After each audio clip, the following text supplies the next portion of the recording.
Joe is a member of the education team with CASA, and he's an advocate on supporting the issues of domestic and sexual violence against women. Joe has done work to educate young people to take a stand against sexual violence in junior highs and high schools across the city.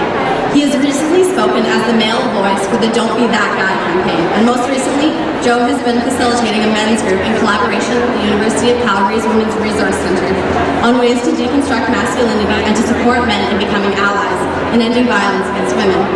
Please help me welcome Joe Campbell.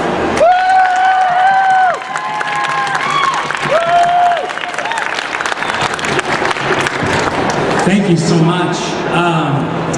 Wow, I can't tell you how humbled, honored, and excited I am to be out here today, speaking with you folks. And you know, to the champions who organized this event, thank you so much. These are really the launching pad for change.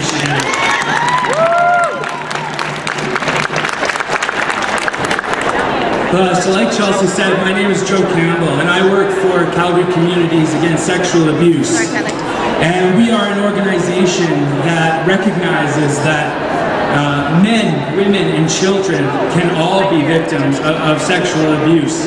And at CASA, we provide supports and services to those people, regardless of race, socioeconomic status, or sexual orientation. Because no man, woman, or child deserves to be a victim of this crime, and because everyone deserves the opportunity to be supported and to heal.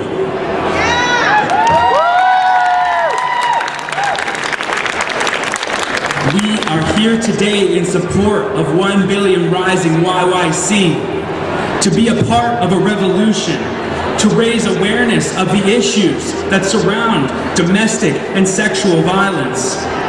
The issue of violence against women has been in the shadows for too long.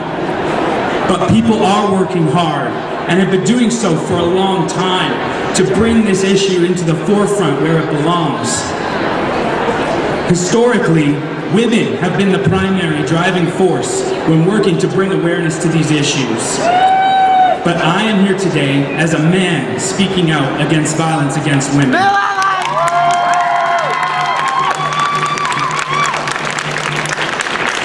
And I do think that some people sometimes might find it odd to see a man, you know, so involved and invested within this work.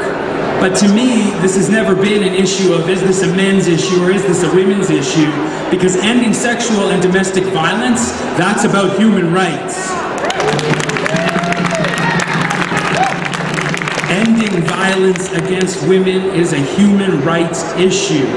It's about creating a world where we are all safe from violence and where we are all equal and accepting of one another. And I just have to say that as a man, I feel extremely privileged to have the opportunity to work alongside these women, to be able to follow the dedicated and even fearless leadership that these women have shown to make it possible for more people than ever to speak out on these issues today. Because that's the kind of leadership that inspires the kind of change that our world is so desperately in need of.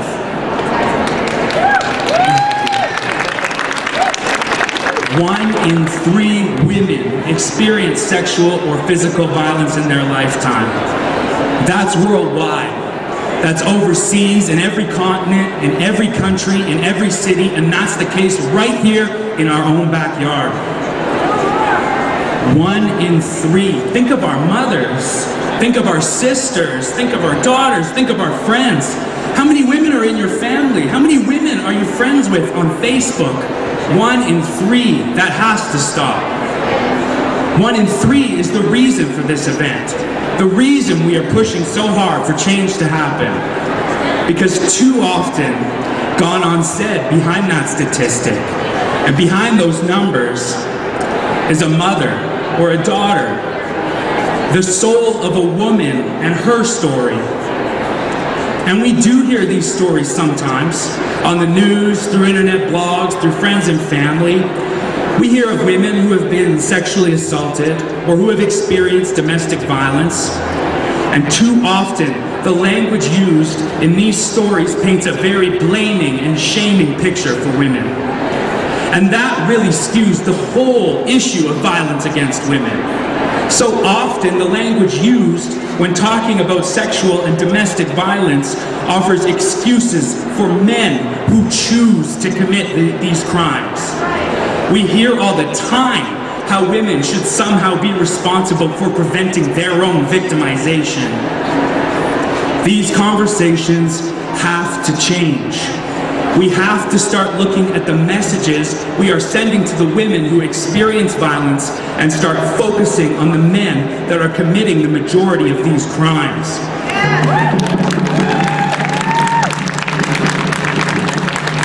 I believe that we must start more conversations specifically around men's violence against women. Make no mistake, this is a men's issue too. I recognize that the majority of men choose not to commit these offenses, but according to Statistic Canada, in 2004, they revealed that 97% of all sexual assault offenses are committed by men. How can we hear that and not think that there is something wrong with what we are teaching our young boys and our young men about consent, about healthy relationships, and about how to be men?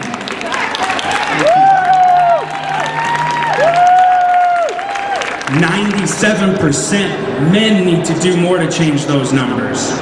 And yes, we need to hold the offending men accountable for their actions. We need to tell them to stop their abusive behavior. But we need more from men. We need more from good men, the men who don't offend. The large majority of men have to start playing their part. As men, we have to recognize that simply not sexually assaulting or physically harming a woman, we have to recognize that that's no longer enough. Because the violence, the numbers of violence, men's violence against women are too huge for us to ignore anymore. Within male culture, we have to stop addressing issues of domestic and sexual violence as women's issues. We as men have to start talking. We as men have to start taking action.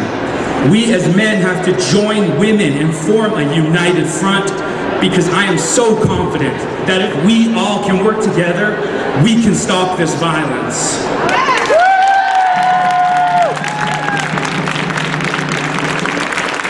When it comes down to it, we all have to be doing our part. We have to challenge the hateful attitudes and beliefs within our society that are continuing to allow these crimes to happen.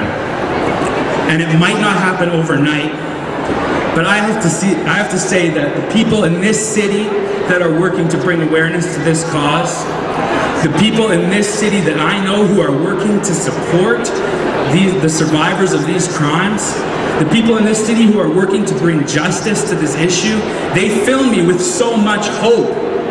You being here out today gives me so much hope that conversations can start happening and we can begin to see our world change to a culture of offender accountability, a culture where everyone can be supported, and a culture where one day we can all live outside the threat of violence.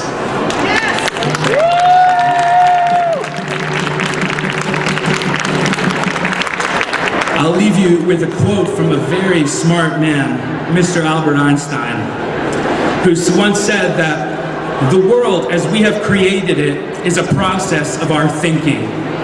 It cannot be changed without changing our thinking.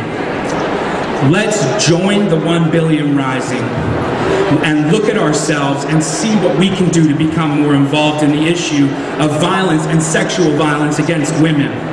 Let us start by breaking the silence, having these conversations, and changing the way we think. Thank you so much. I have been